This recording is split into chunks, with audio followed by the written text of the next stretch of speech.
하나님의 말씀 출애굽기 3장 1절과 2절 말씀입니다.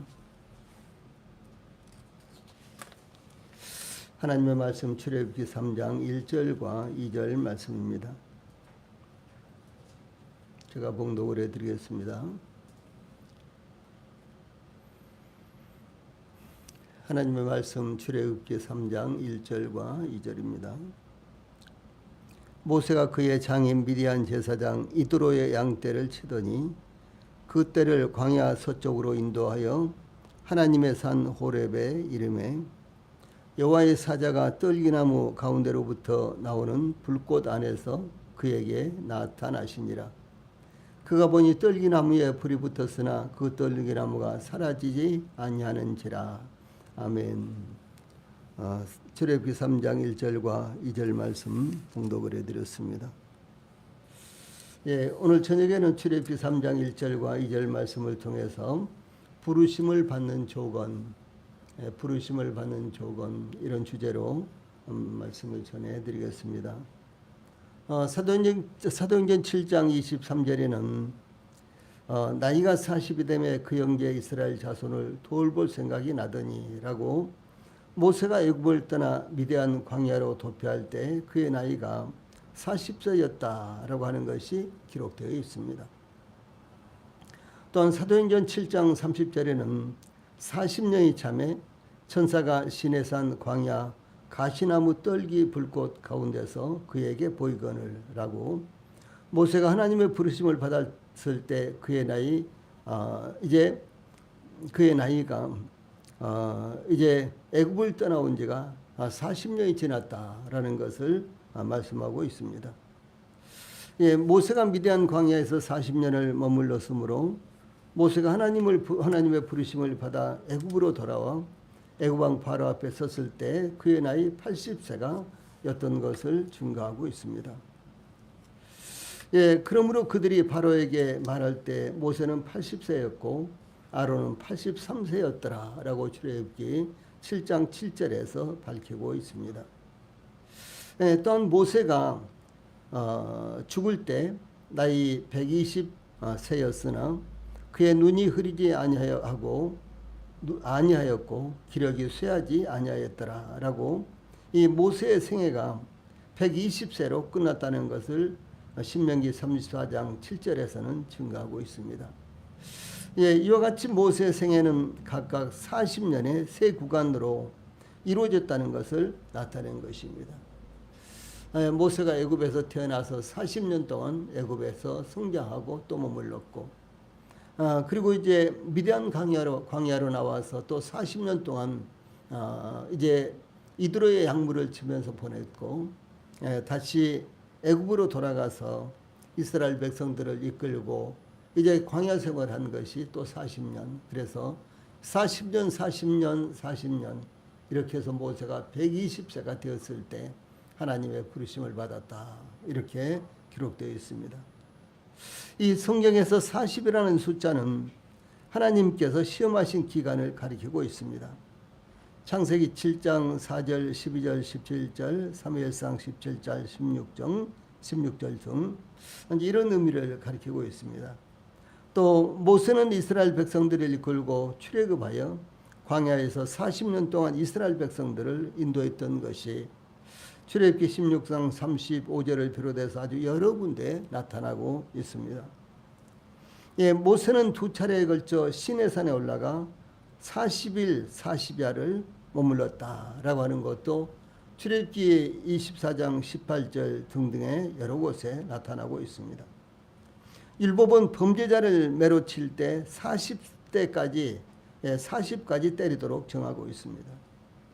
이스라엘의 가나안 정탐꾼들은 40일 동안 그 땅을 정탐했다라고 민수기 13장 25절에 기록되어 있습니다.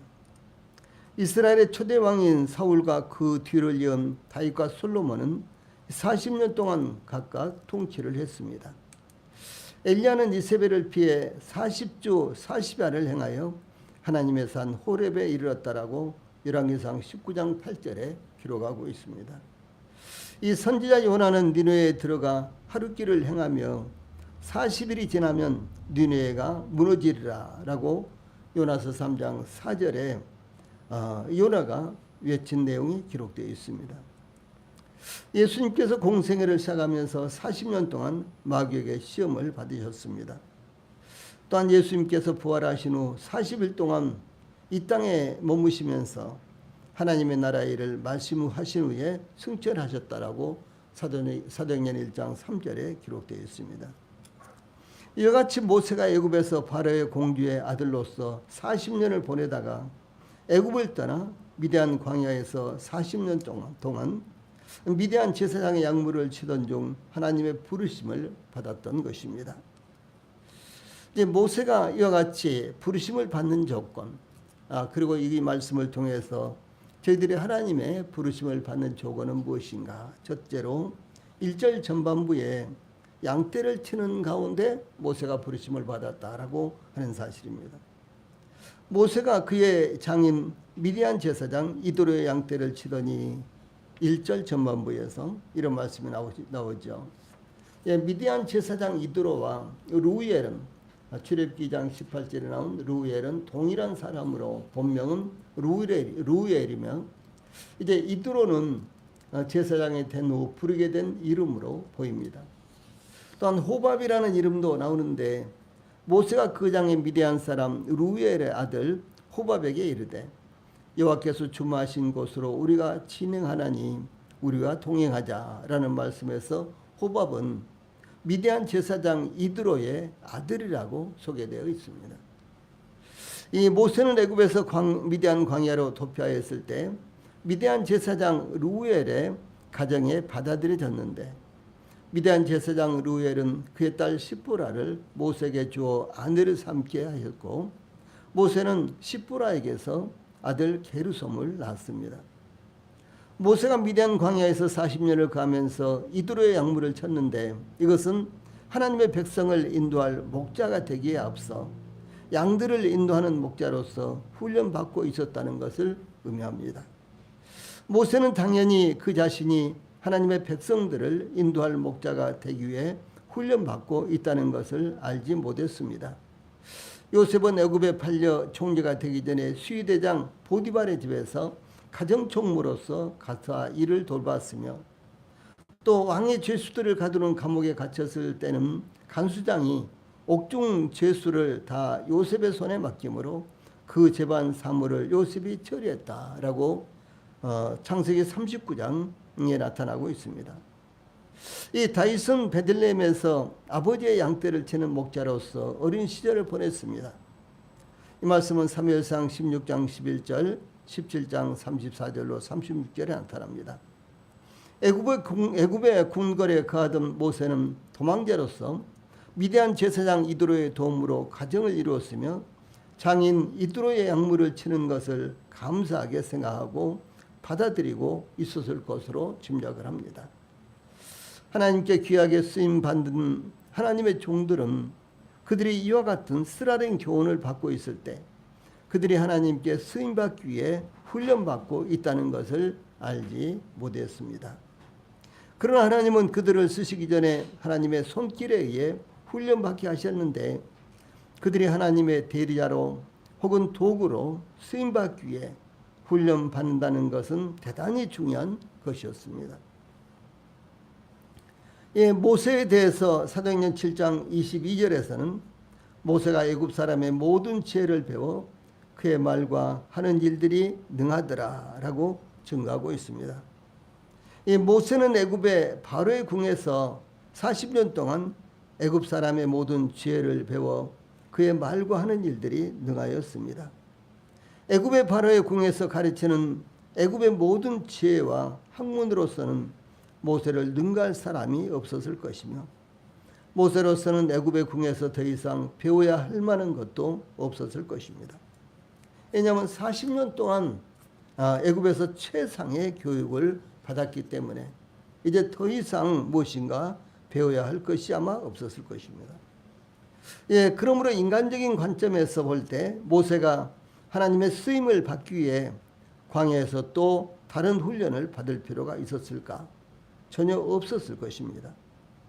대부분의 대형 교회에서는 담임 목사를 이어서 목회할 후임자를 뽑을 때 대부분 미국에서 박사학위를 받고 대형 교회를 목회하고 있는 목회자를 선택합니다.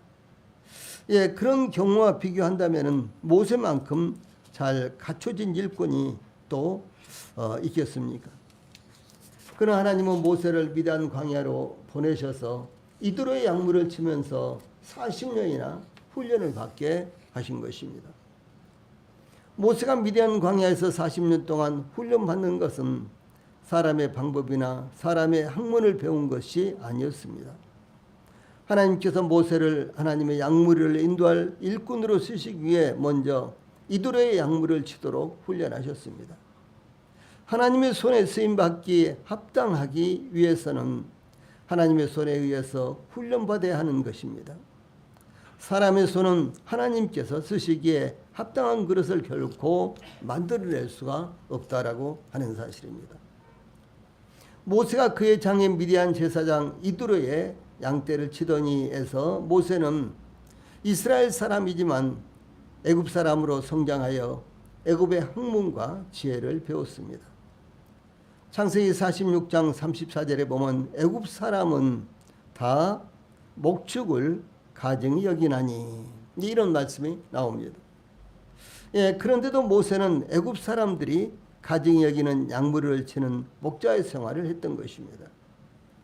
애굽에서 최고의 학문을 익힌 모세가 애굽 사람들이 가증히 여기는 약물을 친다는 것은 사람의 방법이 아니었습니다. 모세는 애굽의 학문과 지혜를 배웠지만 하나님께서 인도하시는 훈련을 통해 그것을 배설물과 찌꺼기로 여겼다라고 하는 것입니다. 이 사도 바울도 빌립보서 3장 8절에 보면 그리스도를 아는 지식이 너무너무 귀하기 때문에 세상의 지식은 배설물로 찌꺼기로 여긴다라고 이렇게 고백하고 있습니다. 이와 같이 인간의 교육과 하나님의 교육 사이에는 큰 차이가 있습니다. 인간의 교육이 목적하는 것은 육에 속한 사람을 개선하고 향상시키는 것이지만 하나님의 교육은 그 육을 시들게 하고 제거시키는 것을 목표로 하는 것입니다. 예, 그러므로 우리 성도들 자신들뿐만 아니라 자녀들의 교육도 인간적인 교육보다도 영적인 교육을 앞서 가르쳐야 된다는 사실을 반드시 기억하시기 바랍니다. 그러므로 사도 바울은 육에 속한 사람은 하나님의 성령의 일들을 받지 아니하나니 이는 그것들이 그에게는 어리석게 보이며 또 그는 그것들을 알 수도 없나니 그러한 일은 영적으로 분별되기 때문이라. 고린도전서 2장 14절에서 이렇게 증거했습니다.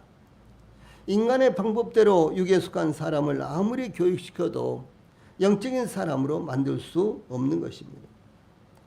예수님께서 요한복음 3장 6절에서 육으로 난 것은 육이요 영으로 난 것은 영이니 라고 말씀하신 그대로인 것입니다.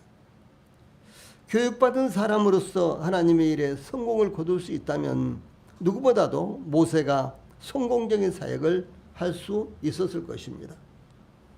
모세는 애굽 왕 바로의 궁에서 공주의 아들로 성장하였으며 애굽 사람의 모든 지혜를 배웠으며 그 결과 그의 하는 말과 일들이 능하였기 때문이었습니다.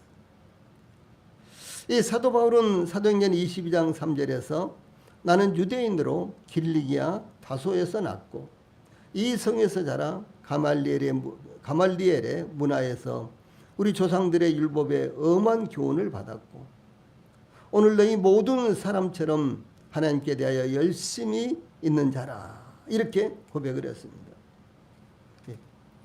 그러므로 사도 바울만큼 이제 지식적으로 또 교육적으로 유능하고 또 합당한 이와 같은 과정을 겪은 사람이 볼 수 없었습니다. 제자들의 면면을 보면 그들은 어부라든가 등등 이런 사람들이 대부분이었습니다. 그런데 이 다른 제자들에 비해서 이 사도 바울의 경우는 학문적으로도 그는 최상의 교육을 받았고 그리고 최상의 훈련을 받은 이와 같은 사람이었습니다. 또한 사도 바울은 다메섹 도상에서 주 예수님을 만난 후 갈라디아서 1장 17절에서 또 나보다 먼저 사도된 자들을 만나려고 예루살렘으로 가지 아니하고 오직 아라비아로 갔다가 다시 다메섹으로 돌아간노라, 이렇게 고백하고 있습니다. 그래서 이 사도 바울이 다메섹 도상에서 예수님을 만났죠. 예, 그러고 나서 그가 어떻게 해야 되겠어요? 우리의 상식적대로 한다면 예루살렘으로 올라가서 사도들을 만나서 사도들에게 배워야 되지 않겠습니까? 그런데 사도 바울은 그렇게 하지 않았다는 것이죠. 갈라디아서 1장 18절 19절에 보면 그 후 3년 만에 내가 게바를 방문하려고 예루살렘에 올라가서 그와 함께 15일을 머무는 동안 주의 형제 야고보 외에 다른 사람들을 보지 못하였노라, 이렇게 증가하고 있습니다.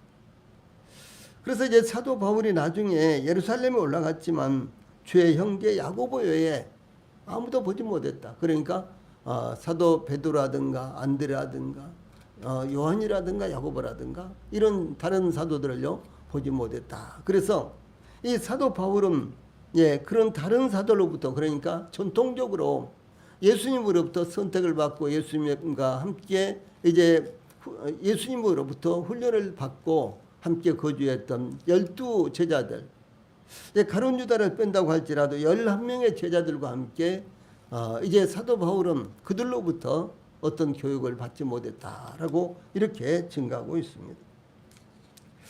그러므로 사도 바울이 전한 복음은 사도들이나 다른 누구로부터 배운 것이 아니요 오직 주 예수님으로부터 난 것이라고 증가하고 있는 것입니다.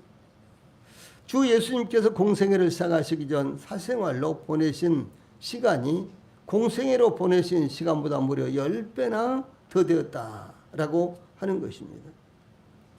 주 예수님께서는 공중 앞에 나타나시기 전에 나사렛에서 약 30년을 보냈습니다. 그런데 주 예수님이 공적인 생애, 그러니까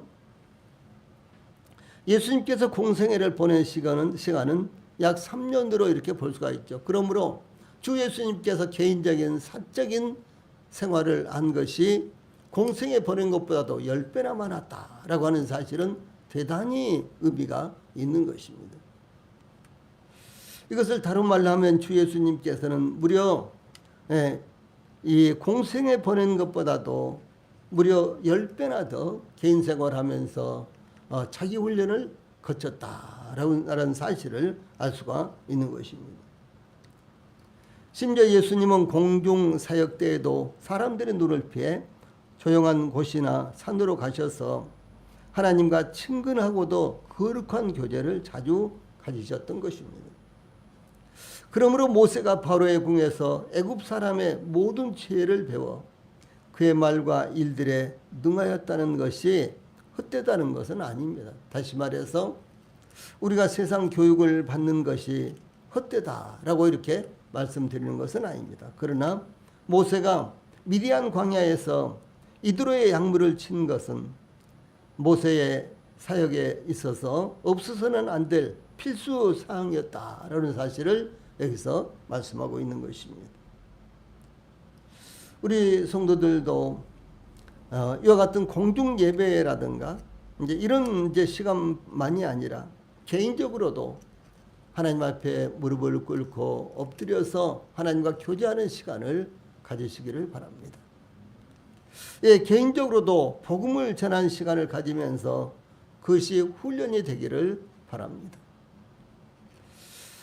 우리 성도들이 하나님의 말씀 성경을 펴놓고 성경을 읽으면서 하나님과 교제하고 이 찬송을 부르면서도 하나님과 교제하고 기도하면서도 하나님과 교제하는 이와 같은 시간을 가지시기를 바랍니다. 두 번째는 1절 후반절에 이 부르심을 받는 조건이 광야 서편에서 있었다라고 하는 사실입니다. 모세가 미디안 광야에서 이드로의 약물을 칠 때에 그때를 광야 서쪽으로 인도하여 하나님의 산 호렙의 이름에라는 말씀에서 광야 서편 할 때 광야는 정렬시키다 라는 말에서 유리한 광야 혹은 사막보다는 이 목초지라는 의미입니다. 미디안 광야는 매우 비호감 골짜기들이 있었는데 목초지로서 안성맞춤이라고 전해지고 있습니다. 그러므로 모세는 이드로의 약물을 인도하여 목초지를 찾아 광야 서쪽으로 갔다는 것을 의미합니다. 또한 그때를 광야 서쪽으로 인도하여는 장차 이스라엘을 애굽에서 건져내어 가나안 땅으로 인도할 모세의 사명을 암시하는 말이기도 합니다. 아삽은 시편 80편 1절에서 요셉을 양떼같이 인도하시는 이스라엘의 목자여 귀를 기울이소서 이렇게 찬양한 내용이 나타납니다. 인도하는 것은 어떤 위치나 장소로 안내하거나 이끄는 것을 의미합니다. 목자는 양떼를 초원으로 인도하며 또한 가장 안전한 곳으로 인도합니다. 예수님께서는 자기 양들의 이름을 불러 각각 인도하십니다. 주 예수님께서 요한복음 10장 3절에 보면 문지기는 그를 위하여 문을 열고 양은 그의 음성을 듣나니 그가 자기 양의 이름을 각각 불러 인도하여 내느니라 이렇게 말씀하셨습니다. 참 복된 이와 같은 말씀입니다. 예, 하나님께서 주 예수님께서 저희들의 이름을 각각 불러서 예, 죄악 가운데서 건져내셨다. 세상 가운데서 건져내셨다. 예, 사망과 멸망과 심판 가운데서 건져내셨다라고 이렇게 증거하고 있는 것입니다. 모세는 그 양떼를 광야 서쪽으로 인도했습니다. 광야 서쪽은 광야 저 먼 쪽으로 이 광야 너머로 인도하였다는 것을 의미합니다. 그 지역은 시내 고원지대처럼 약대와 염소, 양떼를 위한 초원이 많았습니다. 그곳은 또 산악지대였습니다. 이 산악지대의 골짜기에는 많은 양떼가 풍족하게 먹을 수 있는 초원과 물이 풍성했습니다. 그러므로 모세는 양떼를 이끌고 초원을 찾아 광야를 넘어 멀리까지 갔다 혹은 왔다라는 것을 의미합니다. 모세가 이와 같이 양떼를 이끌고 광야를 건너 멀리까지 즉 광야의 서쪽까지 왔을 때 하나님의 산 호렙에 이르렀습니다. 모세가 양떼를 이끌고 이른 곳이 하나님의 산 호렙이었는데 호렙산을 하나님의 산으로 부른 것은 아마 모세가 그 산 위에서 율법을 받음으로 그렇게 불려진 것으로 짐작할 수 있습니다. 그러므로 호렙이나 신의 산은 동일한 산을 가리키며 또한 모세의 산으로 부르는 산입니다. 헤르몬산을 시론으로 부른 것과 같이 이와 같이 이제 이스라엘이라든가 혹은 또 시내 반도에 있는 이런 산들은 이름이 여러 개씩 달려 있습니다. 그러니까 그 산에 대해서 어떤 관점으로 그 산을 보느냐 혹은 무엇을 위해서 거기에 머물렀느냐 이런 것에 따라서 이제 그 산의 이름이 이제 바뀌고 또 누가 또 거기에 사느냐에 따라서 그 사람 이름이 바로 산 이름이 되기도 합니다. 전승에 의하면 시내산은 시내반도 최남단에 있는 해발 2291m의 개벨 무사의 봉우리들 중 하나였습니다. 그러나 더 구체적으로 보면 호렙은 넓은 지역을, 시내산은 구체적으로 특정한 산을 가리키기도 합니다. 최근 들어서 시내산이 그 산이 아니라 다른 산이었다 등등 이렇게 아주 이론들이 참 많습니다. 어떻든지 간에 시내산은 시내반도 남단에 있는 이와 같이 약 2291m 정도 아주 높은 이와 같은 산맥에 위치한 산들 가운데 하나였습니다. 모세는 애굽에서 애굽왕 바로의 공주의 아들로 성장하였으며 애굽의 모든 지혜를 다 배워 능하였지만 하나님께서는 그를 미디안 광야로 보내셨으며 이드로의 약물을 치며 40년을 보내게 하셨습니다. 그러나 모세가 하나님의 약물을 인도하기 위해서는 이 광야 서편에서 배워야 할 것, 경험해야 할 것, 반드시 거쳐야 할 것이 있었기 때문에 하나님께서 모세를 광야 서편으로 인도하신 것이었습니다. 하나님께서 모세를 하나님의 약물을 인도할 일꾼으로 삼으시기 위해 광야 서편으로 인도하셨지만 아마도 모세로서는 약물이에게 좋은 먹이를 풍성하게 먹이기 위해 좋은 초장과 풍성한 물을 찾아 광야 서편으로 이동하게 되었을 것입니다. 이와 같이 모세는 당대에 가장 좋은 교육을 받은 사람이었으며 애굽의 학교에서 지도자로서 필요한 가장 좋은 교육을 받았지만 애굽의 학교에서는 결코 배울 수 없는 것이 있었던 것입니다.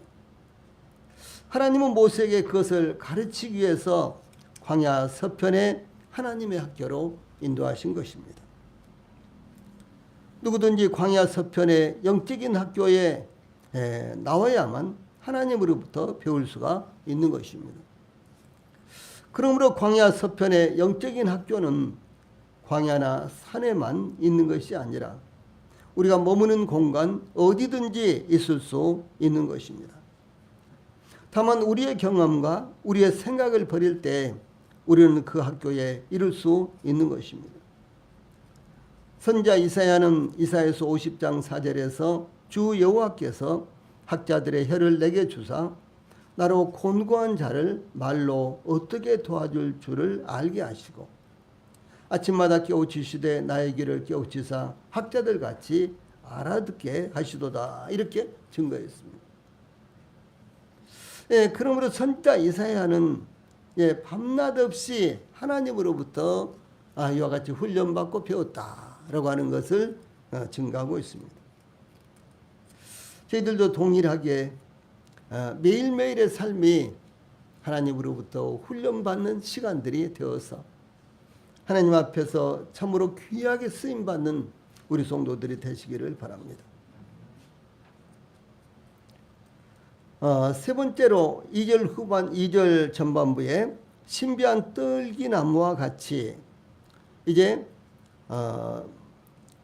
이 하나님을 직접적으로 체험한 것이 이제 부르심을 받는 조건이다라고 하는 사실입니다. 모세가 하나님의 산 호렙에 이르렀을 때 신비한 광경을 보았는데 여호와의 사자가 떨기나무 가운데로부터 나오는 불꽃 안에서 그에게 나타나시니라. 그가 보니 떨기나무에 불이 붙었으나 그 떨기나무가 사라지지 아니하는지라 라고 증거하고 있습니다. 여기에 중요한 핵심은 여호와의 사자가 떨기나무 가운데로부터 나오는 이 불꽃 안에서 그에게 나타나시니라 라는 것입니다. 여호와의 사자는 구약 성경에 58회 나타나는데 특정한 메시지를 전달하기 위해서 하나님으로부터 파송된 특사, 하나님께 보내심을 받은 선지자 혹은 천사 등을 의미합니다. 그러나 본문에서는 신현연으로 그러니까 신이 이제 이 하나님께서 나타나는 것으로 이 삼위일체의 제2위이신 성육신 이전에 그리스도가 나타난 것으로 이렇게 분별합니다. 이 본문의 여호와의 사자가 떨기나무 가운데로부터 해서 떨기나무는 라즈베리 혹은 블랙베리 이런 이제 것으로서 이제 히브리어의 페텔이라는 이 단어에 거룩하다라는 히브리어 카도시라는 이런 말이 더해져서 페텔 카도시라고 부릅니다. 아주 특이합니다. 그러므로 이 떨기나무는 페텔 카도시, 카데시. 그래서 이 블랙베리라든가 라즈베리 이 나무에 거룩하다라는 의미가 섞여져서 부르는 이와 같은 이름이라는 것이죠. 그래서 이 떨기나무는 시내 광야에서 흔히 발견되는 일종의 가시덤불을 가리킵니다. 관목이라고도 부르죠. 가시덤불, 관목이라도 부릅니다. 이 나무는 광야에서 흔히 볼 수 있는 아주 볼품없이 생긴 1.5m 크기의 나무로 목재나 땔감으로도 부적절하며 그늘도 제공해 주지 못하는 거의 쓸모없는 나무였습니다. 그런데도 불구하고 이 나무에 이 거룩하다 혹은 거룩이라는 이와 같은 단어가 붙어 있다는 사실은 참으로 놀라운 것 같은 일입니다.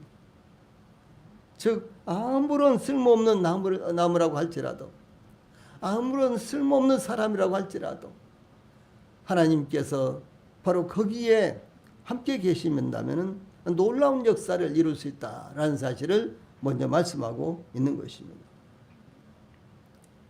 레바논의 백악목이나 이스라엘 어느 곳에서나 볼 수 있는 포도나무나 무화과나무와는 완전히 다른 차원의 쓸모없는 나무가 소위 가시덤불입니다.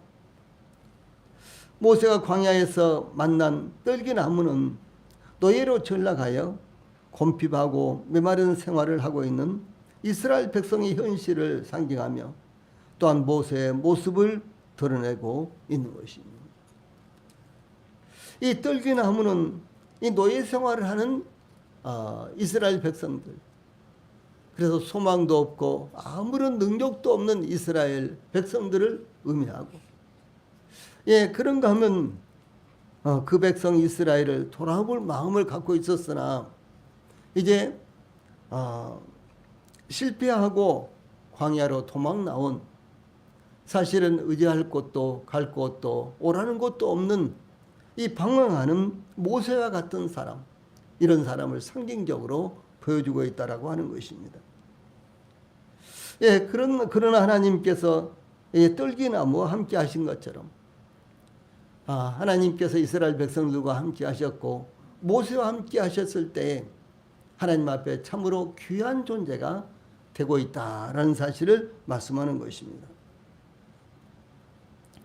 그러므로 이스라엘은 제목으로도 땔감으로도 쓸모없는 떨기나무와 같은 민족이었습니다. 하나님께서 이스라엘을 선택하신 것에 대해서 신명기 7장 7절에는 여호와께서 너희를 기뻐하시고 너희를 택하심은 너희가 다른 민족보다 수요가 많기 때문이 아니니라. 너희는 오히려 모든 민족 중에 가장 적으니라 라고 말씀하셨습니다. 중풍병으로 고통받는 자기 하인을 위해서 예수님을 찾아온 백부장은 예수님께서 내가 가서 고쳐주리라 이렇게 말씀하시자 이 백부장이 대답하여 이르되 주여 내 집에 들어오심을 나는 감당하지 못하겠사오니 다만 말씀으로만 하옵소서. 그러면 내 하인이 낳겠사옵나이다. 나도 남의 수하에 있는 사람이요 내 아래에도 군사가 있으니 이더러 가라 하면 가고 저더러 오라 하면 오고 내 정도로 이것을 하라 하면 하나이다. 마가복음 8장 8절로 9절 말씀입니다. 이렇게 백부장이 대답을 하자 마태복음 8장 10절에는 예수께서 들으시고 놀랍게 여겨 따르는 자들에게 이르시되 내가 진실로 너희에게 이르노니 이스라엘 중 아무에게서도 이만한 믿음을 보지 못하였노라 이렇게 말씀하였습니다. 제가 지금 드리고 있는 말씀은 이스라엘 백성들이 다른 민족들보다 수요가 많다든가 혹은 능력이 대단하다든가 그래서 선택하신 것도 아니요. 또 이스라엘 백성들이 다른 민족들보다도 믿음이 출중해서 이스라엘 백성들을 선택한 것도 아니다라고 하는 것입니다. 예수님께서 자기가 태어난 고향에서 자신을 믿지 않고 배척을 하자 누가복음 4장 25절로 27절 말씀입니다.